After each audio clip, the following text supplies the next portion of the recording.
Hi. ఓన్గా పెంచుకున్న కనకాంబరాలు మరి ఇప్పుడు మొదలుకొని దగ్గరగా 4 నెలలు పూత మొదలు పెడతాయి. ఈ పువ్వులు మనం చక్కగా తాజాయి కావాలని 2 రోజులు తాజాగా పెట్టుకోవచ్చు. పువ్వుని మనం మాల కట్టినప్పుడు అంతా ఇది ఇలా కాడ ముట్టుకొనే కడతాము. పువ్వుని ఇలా నలపకండగా అది ఈ మాదిరిగా కట్టుకుంటే చక్కగా 2 రోజులు పెట్టుకోవచ్చు. ఇన్ని పువ్వులు కొని పెట్టాలంటే వాళ్ళు డబ్బులు ఖర్చు అవుతాయి కదా. అది చూడండి, మరి ఒక్కొక్కళ్ళం అయితే చెయ్యలేము కాబట్టి ఇద్దరం కలిసి చేస్తాం. పని చేసిన అది కూడా ఆ పువ్వులు కూడా కడితే ఇంకొక ఇంత అవుతుంది అనమాట.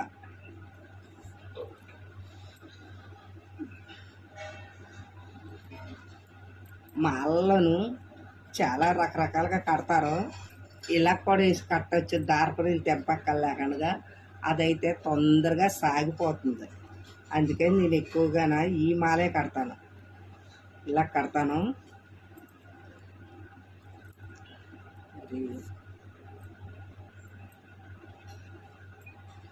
ఖచ్చితంగా పూలు ఇంట్రెస్ట్ ఉన్న వాళ్ళు మరి మొక్కలు పెంచుకుంటారు. ఎందుకంటే కొంతమందికి శ్రద్ధ ఉండదులేండి పూలు పెట్టుకోవాలని. నేనైతే చిన్నప్పటి నుంచి నాకు పూలు అంటే చాలా ఇష్టం, పూలు పెట్టుకుంటాం ఇష్టం కాబట్టి మొక్కలు కూడా ఇష్టంగా పెంచుతాను.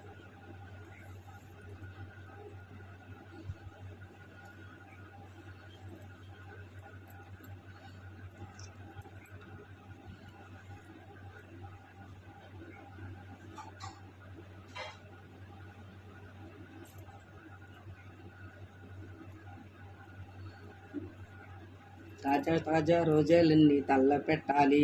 రోజాలు కాదు, కనకాంబరాలు. కనకాంబరాలని మరి ఇంకో పేరు కూడా ఉంది, వడంబరాలు అంటారు. కనకాంబరాలనే ఇంకో పేరు పిలుస్తారు, వడంబరాలని. దేనికైనా కొంచెం డబల్ మీనింగ్లో ఉంటుంది కదా పేరు. దీనికి వాడంబరాలని పేరు చిక్కడిపోయింది.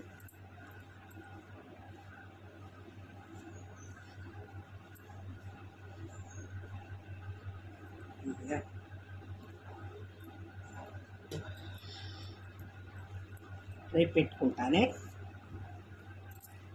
ఇవాళ మల్లెపూలు పెట్టాను కదా, రేపు కనకాంబరాలు పెడతా.